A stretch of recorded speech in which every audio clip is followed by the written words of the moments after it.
सबको बतलाएंगे, नई जागृति लाएंगे, घरेलू हिंसा को दूर भगाएंगे। आप सभी को हमारा नमस्कार। हम सभी छात्राएं PM Shri government girls senior secondary school की छात्राएं हैं। हम आपके सामने घरेलू हिंसा के ऊपर एक नाटक प्रस्तुत करना चाहते हैं।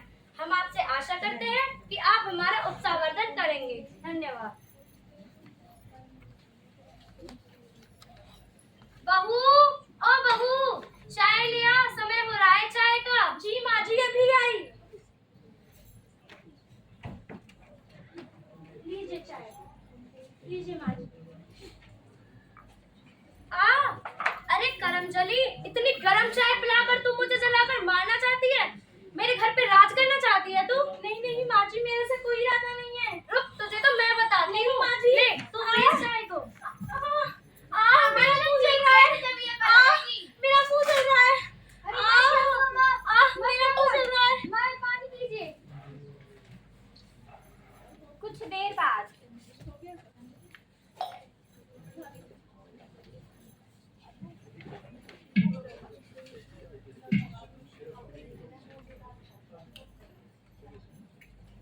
अरे अभी साफ सफाई में ही लगी रहेगी।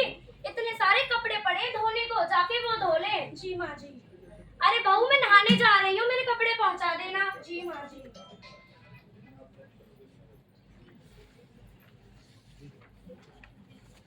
रिंकी, हाँ माँ। बेटा तुम्हारी दादी नहाने जा रही है, उनके कपड़े पहुंचा देना। ठीक है माँ, मैं पहुँचा दूंगी।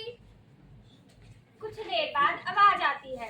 अरे महारानी, कहाँ रह गई? मेरे कपड़े क्यों नहीं दिए अभी तक? आई माँ जी, मैंने रिंकी से बोला तो शायद वो भूल गई होगी। मैं ही लाती हूँ आपके कपड़े। लीजिए माँ जी। आने दे भूषण को, तुझे तो मैं शाम को बताती हूँ। रिंकी। हाँ माँ। मैंने तुमसे कहा था ना तुम्हारी दादी के कपड़े पहुँचा देना। अब देखो तुम्हारी वजह से मुझ पे डांट पड़ी है। माँ मुझे माफ कर दो, आईना ऐसी गलती कभी नहीं होगी। हे भगवान, शाम को क्या होगा? जैसे जैसे शाम होती है, गर्भवती सुरभि की चिंता बढ़ती जाती है, क्योंकि उनके पति के आने का समय हो गया था। अरे बेटा, तू आ गया? हाँ माँ, मैं आ गया। आजा, बैठ जा। थक गया होगा मेरा बेटा। रिंकी, ओ रिंकी, हाँ, कहाँ मर गई? सारा दिन किताबों में लगी रहती है, आगे चल के तुझे चूल्हा छपाई करना है। कहीं तू बड़ी अफसर बनने को ना बैठी। जाके पानी ले आ। अभी लेकर आती हूँ पानी, लेकिन एक बात याद रखना दादी माँ, मैं बड़ी होकर बड़ी अफसर जरूर बनूंगी। हमारे घर में लड़कों को पढ़ाने का रिवाज है, लड़कियों को नहीं। क्यों दादी माँ, लड़कियों को क्यों नहीं पढ़ाया जाता? ये तो हमारा मौलिक अधिकार है और कोई भी हमें हमारे मौलिक अधिकार से वंचित नहीं रख सकता। क्या आप नहीं जानती ये जुल्म की श्रेणी में आता है? अब तो कल की आई हुई लड़की मुझे बताएगी जुल्म क्या होता है। ज्यादा भाषण मत दे, जाके पानी ले आ। लीजिए दादा।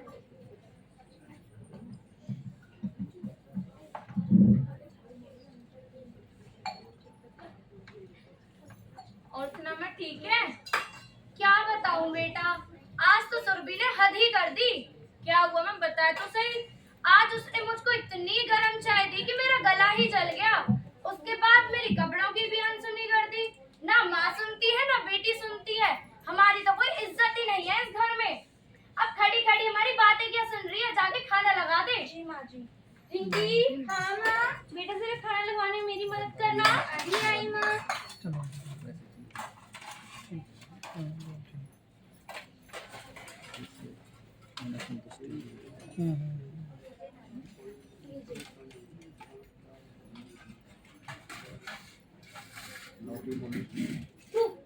ये कैसा खाना बनाया है? इसमें रत्ती भर भी स्वाद नहीं, ना इसमें नमक ना इसमें मिर्च। तुझे पता नहीं मुझे कैसा खाना पसंद है? हाँ बेटा, तो ठीक कह रहा है। ऐसे ये भी पता है मैं कम नमक मिर्च का खाना खाता हूँ, फिर भी तेरी नमक मिर्च का खाना बना देती है। अरे बेटा, पता तो इसको सब है, ये तो जानबूझकर करती है। इसमें मेरा क्या कसूर? आपकी का खाना खाते हैं, उसी का खाना खाते हैं। अच्छा, एक तो तेरे बाप ने हमें दहेज में कुछ दिया नहीं है, ऊपर से जवान और चलने लगी है इसकी। देख ले बेटा, कुछ ज्यादा ही पल निकल गए हैं इसके। हाँ माँ, आप सही कह रहे हो। आज मैं इसे अच्छी तरीके से बता ही देता हूँ। आज मैं इसे नहीं छोड़ूंगा। इसके में तंग आ गया। की ना काटी तो तुम्हें नमाज की। वैसे भी मैं छोड़ूंगा। अच्छा, आपकी माँ के लिए तू भी दो दिन गाँव से तंग आ गया। दोनों माँ बेटी ने मेरा जीना हराम कर रखा है। मैं नहीं छोड़ूंगा इसको।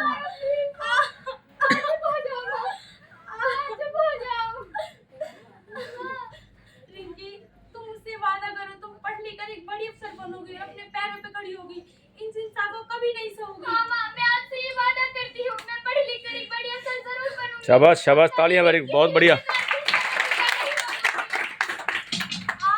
क्या हुआ? माँ क्या हुआ? मेरे पेट में कुछ हो रहा है। क्या हुआ इसको? अरे कुछ नहीं बेटा, इसके ड्रामे कभी खत्म ही नहीं होते। अब हम क्या करें माँ? बेटा तुम डॉक्टर को फोन लगाओ। दादाजी कुछ कीजिए, माँ की तबीयत खराब हो रही है। मैं भी डॉक्टर को फोन लगाता हूँ। हेलो हेलो हेलो डॉक्टर साहब, मेरे पुत्र वधू की तबीयत खराब है, तो आप घर आ जाओ। मैं भी आती हूँ। ठीक है। देखते हैं डॉक्टर के आने के बाद क्या होता है। मेरे अरे, क्या हाथ में हुआ दर्द इनको? है। कुछ नहीं डॉक्टर साहब, बहुत सीढ़ियों से गिर गई थी। आप इस अवस्था में बिल्कुल भी लापरवाही मत कीजिए और अपने स्वास्थ्य पर ज्यादा से ज्यादा ध्यान दीजिए। माता जी, मैं कुछ दवाई लिख दे रही हूँ, पास के मेडिकल स्टोर से मंगवा लेना। जी डॉक्टर। कुछ दिनों बाद, अरे बेटा, मुझे लगता है हमें बहू की जांच करवानी चाहिए, जिससे हमें पता चल जाएगा कि उसके पेट में लड़का है या लड़की। हाँ माँ, आप सही कह रहे हो। मैं अभी डॉक्टर के पास कॉल करता हूँ। हेलो डॉक्टर, हेलो, मुझे अपनी वाइफ की चेकअप करवाना है। तो आप मेरी क्लिनिक पर ले आओ। जी। कुछ देर बाद, अरे डॉक्टर, क्या आप हमें ये बता सकते हैं कि हमारी बहू के पेट में लड़का है या लड़की? नहीं नहीं, मैं ये नहीं बता सकती, कानूनी अपराध होता है। अरे डॉक्टर साहब, आप जो मांगेंगे आपको वो मिलेगा, बस आप हमारा ये छोटा सा काम कर दीजिए। चलो ठीक है। नहीं नहीं, मैं ऐसा नहीं होने दूंगी, कानूनी अपराध है। ज्यादा बकवास मत कर, जैसा बोला वैसा कर, नहीं तो तेरे लिए अच्छा नहीं होगा। देखते हैं अब सुरभि के साथ क्या होता है। भगवान करे कि उसके पेट में लड़का ही हो।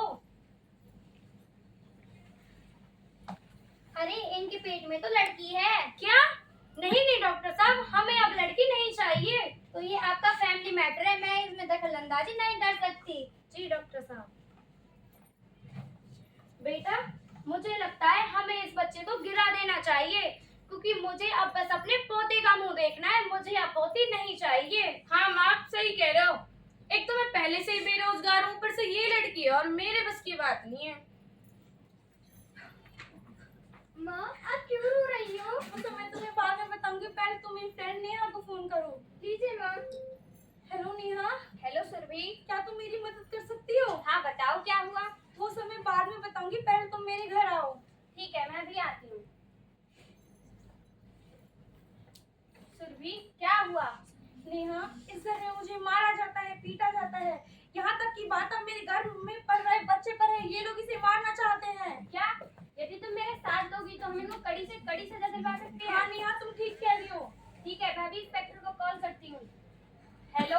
हाँ हेलो सर, मैं नेहा सेक्टर 8 से बात कर रही हूँ। आप जल्दी यहाँ पर आ जाएं। यहाँ पर घरेलू हिंसा और भ्रूण हत्या की कोशिश की जा रही है। मैं भी आ रही हूँ। देखते हैं इंस्पेक्टर के आने के बाद सुरभि को न्याय मिल पाता है या नहीं। यहाँ पर नेहा कौन है? सर मैं नेहा हूँ। नेहा, किसके साथ घरेलू हिंसा हो रही है, भ्रूण हत्या करने की कोशिश की जा रही है? सर ये मेरी फ्रेंड सुरभि है, इनके साथ। सुरभि, तुम सच सच बताओ कि तुम्हारे साथ हुआ क्या है? इंस्पेक्टर साहब, यहाँ मुझे शारीरिक और मानसिक रूप से प्रताड़ित किया जाता है। ये सब तुम्हारे साथ कौन करता है? मेरे सास ससुर, मेरे पति। तुम सबको घरेलू हिंसा और भ्रूण हत्या करने की कोशिश में गिरफ्तार किया जाता है। You are under arrest. नहीं नहीं इंस्पेक्टर साहब, मुझे माफ कर दो बेटी, मुझसे गलती हो गई। मुझे मेरे किए का पूरा पछतावा है। मैं तुम्हारे सामने हाथ जोड़कर माफी मांगती हूँ। मुझे माफ कर दो बेटी। नहीं नहीं माँ जी, आप माफी मांगते अच्छी नहीं लगती। हाँ बेटा, मैं इस घर का बड़ा सदस्य होने के बावजूद भी तुम्हें अत्याचार से नहीं बचा पाया, मुझे भी माफ कर दो। नहीं नहीं पापा जी, आप माफी मांग के मुझे शर्मिंदा ना करें। सुरभि, मुझे भी माफ कर दो। मुझे अपनी गलती का एहसास हो गया है। आज से मैं तुम्हारे हर सुख दुख में साथ रहूंगा।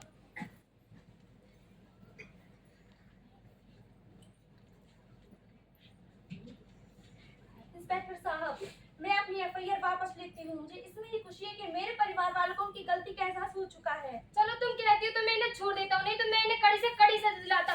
और जिस डॉक्टर ने अपराध करने की कोशिश की उसे तो मेरे साथ पुलिस स्टेशन चलना ही पड़ेगा। नहीं नहीं इंस्पेक्टर साहब, मुझे माफ कर दो, मैं पैसों में आकर बैठ गई थी। नहीं, तुमने डॉक्टर के फीस में को संसार किया है, इसलिए तुम्हें मेरे साथ पुलिस स्टेशन तो चलना ही पड़ेगा। You are under arrest. ताली शाबाश। शाबाश। क्या हुआ? ऐसा किसी और के साथ में ना हो, उसके लिए आज हम एक प्रण लेते हैं। हम सब प्रण लेते हैं कि हम कभी भी घरेलू हिंसा